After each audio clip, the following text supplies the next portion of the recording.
माझे नाव अर्णवी. आज 26 जानेवारी हा दिवस आपण भारताचा प्रजासत्ताक दिन म्हणून साजरा करीत आहोत. सर्वप्रथम सर्वांना भारतीय प्रजासत्ताक दिनाच्या हार्दिक शुभेच्छा. प्रजासत्ताक दिन हा भारताचा एक राष्ट्रीय सण आहे.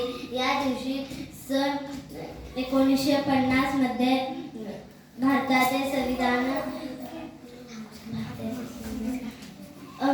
अंमलात आले. या दिवशी धर्मनिरपेक्ष आणि लोकशाही